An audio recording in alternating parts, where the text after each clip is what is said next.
अडानी के भ्रष्टाचार को उजागर करने की सजा मुझे 6 महीने जेल के रूप में मिली। और आपको याद होगा कि देश की संसद में मैंने नारा लगाया था प्रधानमंत्री जी के सामने कि मोदी अडानी भाई भाई देश बेच के खाई मलाई। क्योंकि 18 महीने पहले हिंडनबर्ग की एक रिपोर्ट आई जिससे पूरा देश और पूरी दुनिया अचंभित रह गए। वो रिपोर्ट क्या कह रही थी? वो रिपोर्ट ये कह रही थी कि दुनिया के तमाम घोटालेबाजों को इकट्ठा करके भारत से मनी लॉन्ड्रिंग करके अडानी ने हजारों करोड़ रुपए मॉरिशस में फर्जी कंपनियां बना के चैन चुंग लिंग, नासिर अली, इन लोगों के माध्यम से फर्जी कंपनियां बना के हजारों करोड़ रुपए लगाया। और उन्हीं कंपनियों के जरिए गौतम अडानी का भाई विनोद अडानी भारत में शेयर बाजार को बढ़ाने के लिए, अपने कंपनियों के शेयर को बढ़ाने के लिए, अपने कंपनियों के शेयर को ओवर वैल्यू करने के लिए, यानी वास्तविक वैल्यू शेयर की उतनी नहीं है, उसमें फर्जी कंपनियां बना के विदेशों से पैसा लगाया गया और शेयर का दाम बढ़ाया गया। वास्तविक दाम शेयर का उतना नहीं है, लेकिन बाहर से फर्जी कंपनियां बना के विनोद अडानी के माध्यम से हजारों करोड़ रुपए हिंदुस्तान में अडानी की कंपनी में लगाया गया, उसके शेयर का दाम बढ़ाया गया। और जब हिंदुस्तान के छोटे निवेशक, आम आदमी, मिडिल क्लास के लोग उस शेयर को बड़े दामों पे खरीदते हैं तो कुछ दिन बाद वो शेयर की वैल्यू जब घटती है तो उनका पैसा डूब जाता है। और याद रखिएगा, न्यू पेंशन स्कीम, देश के लाखों कर्मचारियों की पेंशन, एनपीएस, उसका पैसा भी शेयर मार्केट में लगता है। एलआईसी का पैसा भी शेयर मार्केट में लगता है।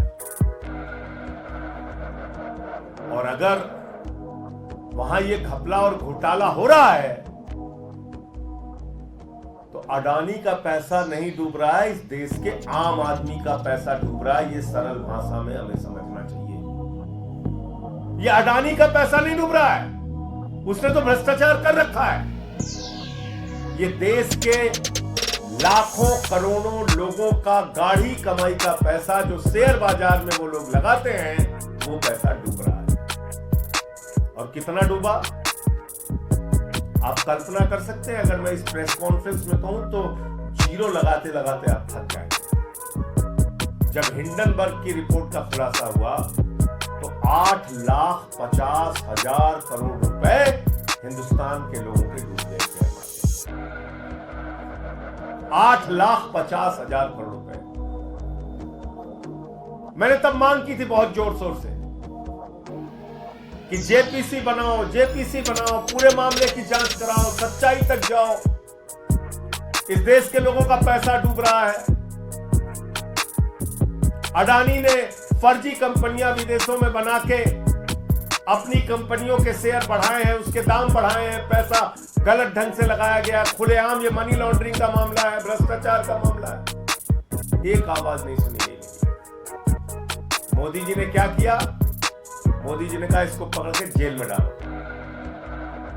उठा के मुझे जेल में डाल दिया गया। 6 महीने में जेल में डाला। जुर्म यही था, मैं फिर दोहरा रहा हूं, वो नारा संसद में, मोदी अडानी भाई भाई देश बेच के खाई मलाई। और आज क्या खुलासा हुआ? माननीय सर्वोच्च न्यायालय में जब ये मामला गया, माननीय सर्वोच्च न्यायालय ने कहा इस पूरे प्रकरण की जांच सेबी करेगा। सेबी इस पूरे प्रकरण की जांच करेगा। सेबी ने अपनी जांच शुरू की, सेबी ने अपनी रिपोर्ट दाखिल की और 2023 के मई महीने में जो रिपोर्ट सेबी ने सुप्रीम कोर्ट में दाखिल की वो बड़ी हास्यास्पद है। आप सुनेंगे तो आपको मजाक लगेगा। सेबी सुप्रीम कोर्ट में कह रहा है कि हम ऐसे जुड़े 13 मामलों की जांच कर रहे हैं और ये कर रहे हैं, वो कर रहे हैं, और बाद में कह रहे हैं हमें पता नहीं है कि कहां तक ये जांच जाएगी। ये एक दिशाहीन जांच है। हुजूर कुछ गड़बड़ी तो हुई है, लेकिन हम बता नहीं सकते गड़बड़ी किसने की। क्या करिए सीबी सुप्रीम कोर्ट में, हुजूर कुछ गड़बड़ी तो हुई है, किसने गड़बड़ी की है, क्या गड़बड़ी की है, ये हम बता नहीं सकते, और ये जांच दिशाहीन है, अंतहीन है, किस ओर जाएगी, कब तक चलेगी, ये हमें पता नहीं। तो क्यों बोला सेबी ने? सेबी अध्यक्ष ने क्यों बोला ये? इसका खुलासा कल हिंडनबर्ग की नई रिपोर्ट में हुआ है। और वो क्या कहती है नई रिपोर्ट? कि सेबी की अध्यक्ष माधवीपुरी बुच और उनके पति धवल बुच ने लगभग $10 मिलियन उन्हीं फर्जी कंपनियों में लगाए हैं, उन्हीं फंड्स में लगाए हैं जिसकी इनको जांच करनी थी। यानी जिस भ्रष्टाचार के मामले की जांच सेबी अध्यक्ष को करनी थी, वहीं पर इनका पैसा लगा हुआ है, वहीं पे इनका इन्वेस्टमेंट हुआ है लगभग $10 मिलियन। और ये एक विसिल ब्लोअर के माध्यम से इस बात का खुलासा हुआ। आप मुझे बताइए, जिन कंपनियों के, जिनके भ्रष्टाचार के, जिन मामलों की जांच स्वयं सेबी को करनी थी, अगर सुप्रीम कोर्ट ने कहा कि आप जांच करेंगे इसकी, तो माधवी बुच ने क्यों नहीं बताया कि हुजूर मैं जांच नहीं कर सकती, क्योंकि हमारा मामला, हमारा पैसा तो और हमारे पति का पैसा तो खुद ही इन फंड्स के ऊपर लगा हुआ है, जिसको विनोद अडानी मैनेज करता है, जिसके जरिए हिंदुस्तान के आम आदमी को लूटा जाता है, जिसके जरिए हिंदुस्तान के आम लोगों का लाखों करोड़ रुपए का उनको चूना लगाया जाता है। मैं फिर दोहरा दूं, 8,50,000 करोड़ रुपए शेयर बाजार में 18 महीने पहले देश की जनता के डूबे थे, भूलिएगा नहीं। और तब मैंने चिल्ला चिल्ला के कहा था कि ये बहुत बड़ा भ्रष्टाचार है, जेपीसी से इसकी जांच कराओ। और तब मेरी एक नहीं सुनी गई, बल्कि उल्टा मोदी जी ने उठा के हमको जेल में भेज दिया। तो मैं भारत के प्रधानमंत्री से पूछना चाहता हूं, आप भ्रष्टाचार पे बड़ी बड़ी बातें करते हैं, भ्रष्टाचार को खत्म करने की गारंटी देते हैं, भ्रष्टाचारियों को जेल में भेजने की गारंटी देते हैं, और आपने एक तेलंगाना की सभा में कहा था अडानी कांग्रेस को टेम्पू में भर भर के रुपया पहुंचा रहा है। आप देश के प्रधानमंत्री होकर इतना बड़ा आरोप लगाते हैं, और जैसे ही आपकी शपथ ग्रहण समारोह होती है, भारत के सेना के सर्वोच्च पद पे बैठे हुए लोग पीछे बैठते हैं, अडानी आगे बैठता है।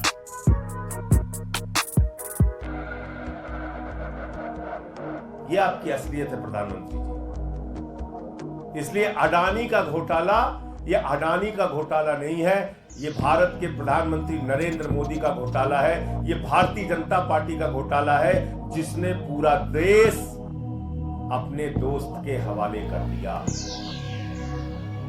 हिंदुस्तान के एयरपोर्ट की जमीन, हिंदुस्तान के सारे, लगभग सारे एयरपोर्ट एक एक करके अडानी को दिए जा रहे हैं।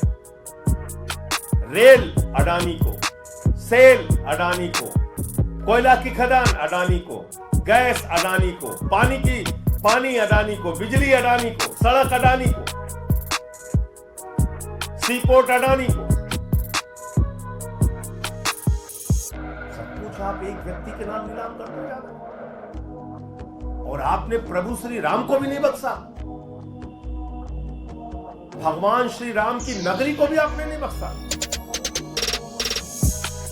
जो जमीन भारतीय सेना के लिए आरक्षित थी, 13,000 एकड़ जमीन आपने उठा के अपने दोस्त अडानी को दे दिया। अयोध्या में, प्रभु श्री राम की नगरी में। आप ना राम के हैं, ना आम के हैं, ना किसी काम के हैं प्रधानमंत्री जी। आपका एक ही मकसद है, अपने दोस्त के नाम पूरे देश को नीलाम करना। और इसलिए अब ये जो मामला सामने आया है, सेबी अध्यक्ष की सारी जांच बेबुनियाद है, निराधार है और अडानी के किसी भी मामले की जांच में दी गई, उसकी कही गई बात और रिपोर्ट का कोई मतलब नहीं है जो सुप्रीम कोर्ट में उन्होंने दाखिल किया। माननीय सर्वोच्च न्यायालय को इसका संज्ञान लेना चाहिए, क्योंकि तथ्य छुपाए गए, सच्चाई छुपाई गई सुप्रीम कोर्ट से। सरकार ने झूठ बोला सुप्रीम कोर्ट में। अब नए खुलासे के बाद उसका संज्ञान लेना चाहिए, नंबर 1। और नंबर 2, ये सारे घोटाले, ये 8,50,000 करोड़ रुपए हिंदुस्तान के लोगों का जो डूबा है, इसके लिए कोई और नहीं, भारत के प्रधानमंत्री नरेंद्र मोदी जी जिम्मेदार हैं। जब तक वो पद पर रहेंगे, तब तक अडानी के मामलों की जांच नहीं हो सकती, अडानी के भ्रष्टाचार की जांच नहीं हो सकती। प्रधानमंत्री में जरा सी भी नैतिकता है तो उनको अपने पद से इस्तीफा दे देना चाहिए। उनको देश का प्रधानमंत्री बने रहने का हक नहीं। प्रधानमंत्री इस्तीफा दे, जेपीसी बनाई जाए, तभी इसकी जांच हो सकती है। ज्वाइंट पार्लियामेंट्री कमेटी के माध्यम से इसकी जांच हो सकती है, जो हमारी पहले दिन से डिमांड रही है। तो नई रिपोर्ट में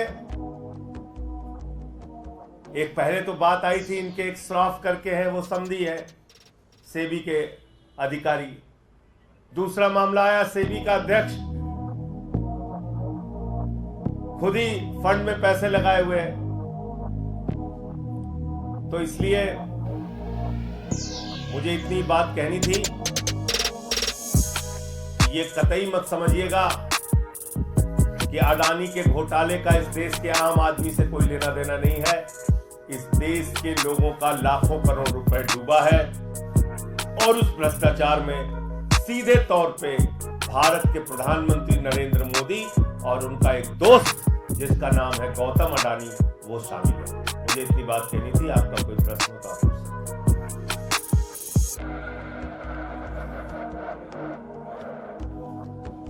उनके कहने से क्या होता है? जो सामने आया है सच, वो तो गौतम अडानी भी कह रहा था हमने कुछ नहीं किया। देश के लोगों का 8.5 लाख करोड़ रुपए डूब गया। मॉरिशस में फर्जी सेल कंपनियां बनाई गई। गौतम अडानी ने अडानी कंपनियों के शेयर वैल्यू बढ़ाने के लिए वो शेयर खरीदे, उसमें पैसे लगाए, ओवर वैल्यू हो गई तो आम जो छोटे इन्वेस्टर हैं उन्होंने उसको खरीदा बड़े दामों पे, उनका पैसा डूबा। जब उसकी मार्केट वैल्यू कम हुई तो ये पूरा मामला है। उनके कहने से कुछ नहीं होता, अब पूरी सच्चाई सामने आ चुकी है। सर, एक और मामला है, उपराज्यपाल के कहने पर